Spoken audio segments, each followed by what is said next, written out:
The Cookbook of Apicius by Jim Miller, starring Keith Floyd. Chapter 6, The Theatre.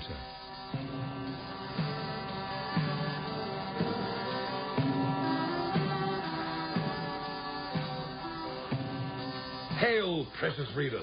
Welcome to my Cookbook of Apicius. Blah, blah, etc., etc. You fill in all the introductory stuff, Felix. That's my job, master. Ave salveque, gastronomes of the Imperium, now and in eons yet undreamt of. Salutations to thee and to thy household god. Yes, I meant to say so. I'm afraid I'm in a bit of a hurry with the old cookbook this evening, reader. You see, I've just got in from a hard day spectating at the arena, and a few of the boys I went with are coming round later for noseback, followed by a serious session on the dice.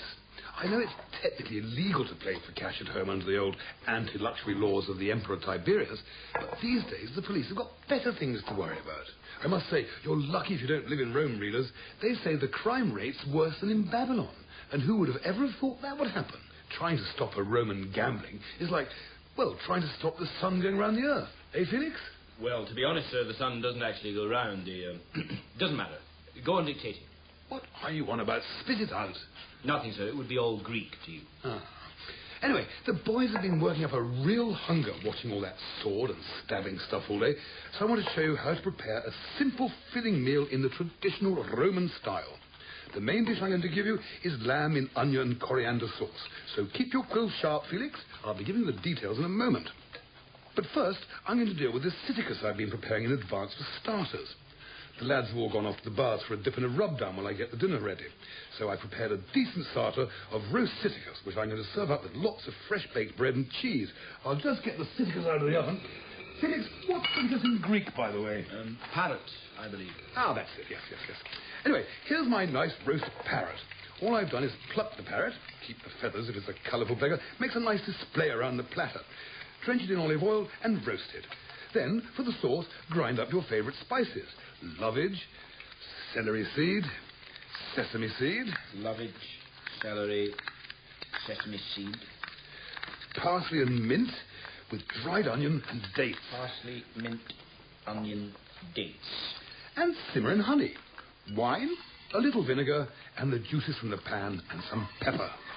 And add honey, wine, vinegar, and pepper. This one parrot will do for 4 of us as a starter.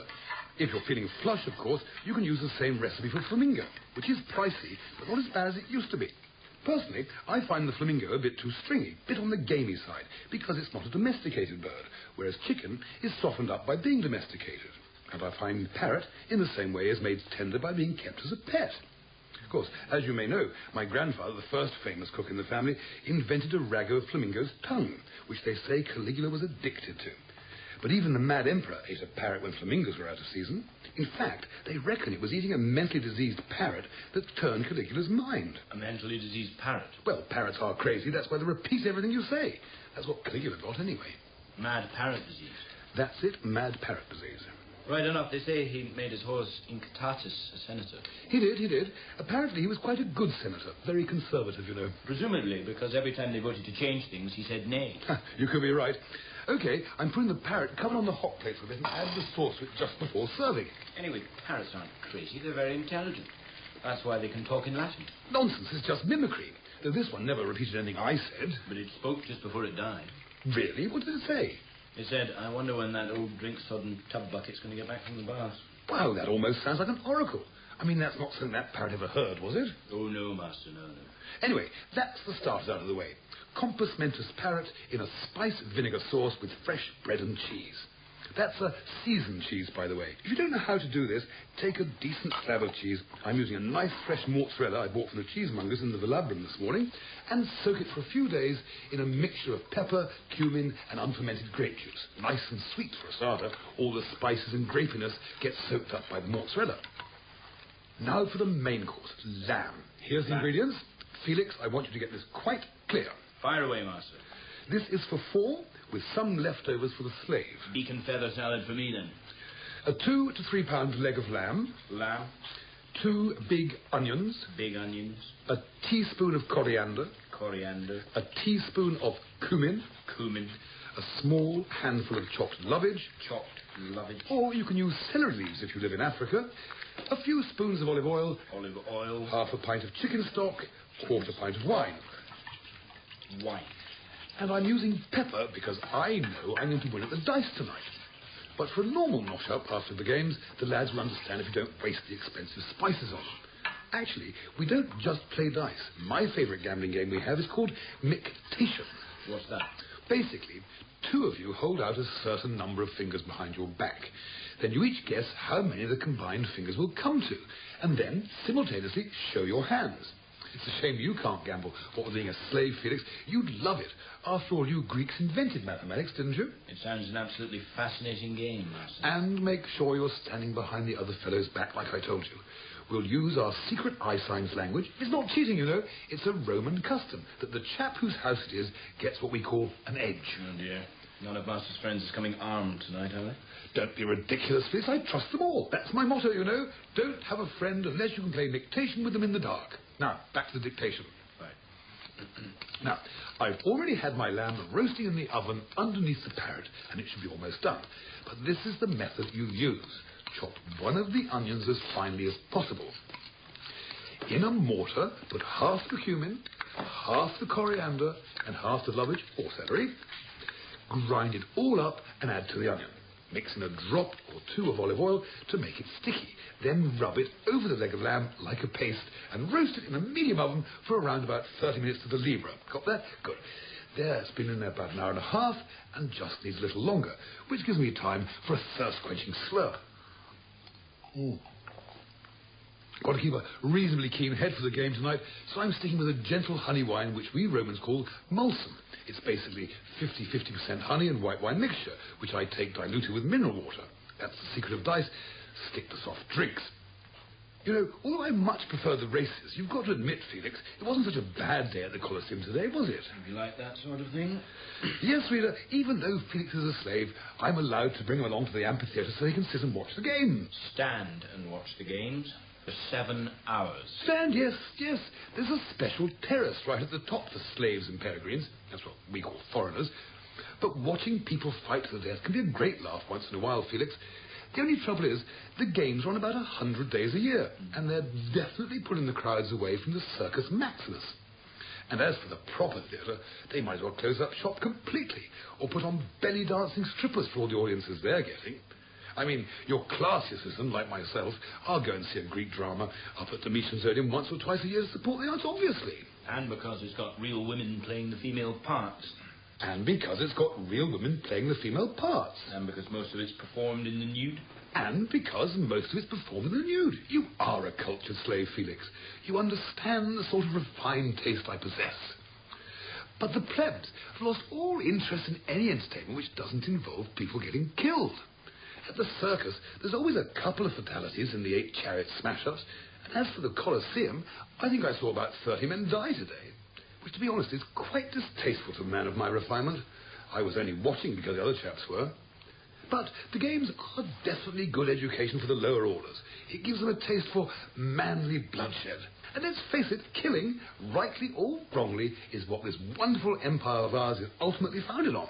But, sir, haven't you ever considered that watching constant, unremitting acts of brutality and violence, purely for trivial entertainment, and from the age of childhood onwards, creates violence and aggression in society? Of course, it's great, isn't it? Keeps us tough in case the Germans ever invade. Oh, right.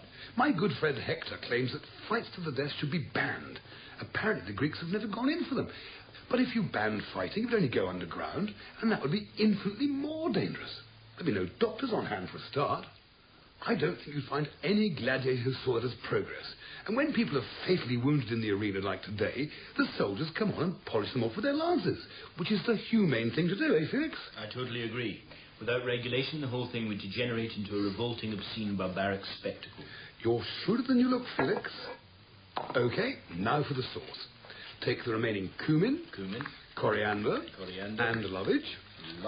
Or, as I said, celery. Or celery. And I'm just grinding these up in the mortar and into the saucepan. And I'm adding the pepper, a very large pinch, and the stock. There, the stove's hot enough to start bringing this to the boil, and in goes the olive oil, and finally the wine. Olive oil, wine. Just get that to simmering point, OK? To a gentleman like myself, the worst violence up at the Colosseum isn't out on the sand, but up on the stands. I always pay over the odds to sit in the equestrian section.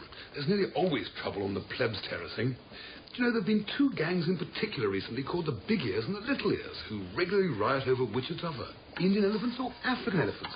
What a pathetic thing to fight over. Everyone knows Big Ears means stronger. At least in humans it does, so it must be the same for elephants. I blame society, sir.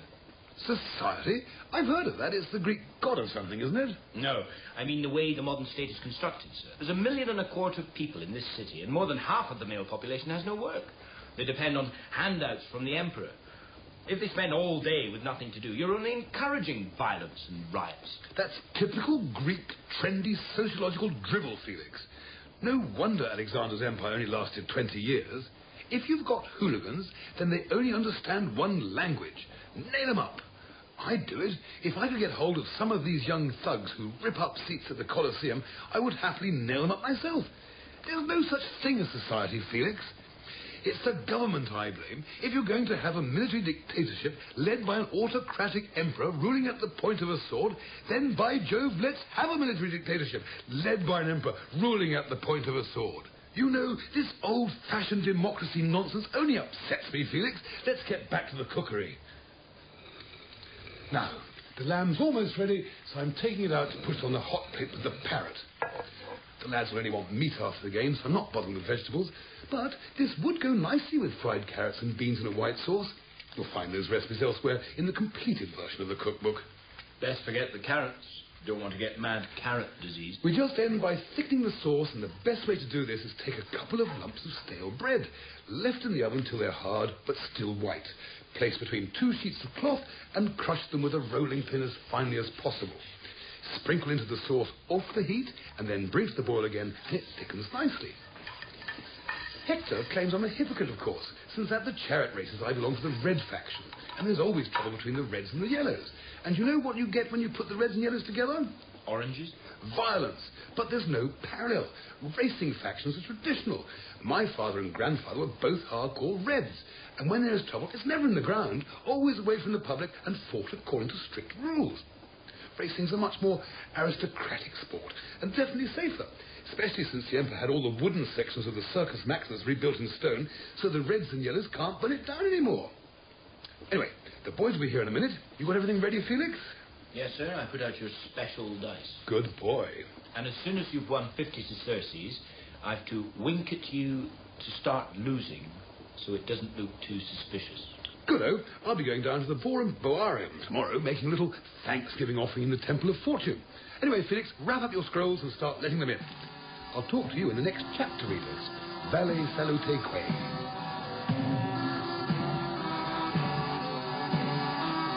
The Cookbook of Apicius starred Keith Floyd as Apicius and Alan Francis as Felix. It was written by Jim Miller. The production assistant was Helen Williams, and the producer was Jane Bertu.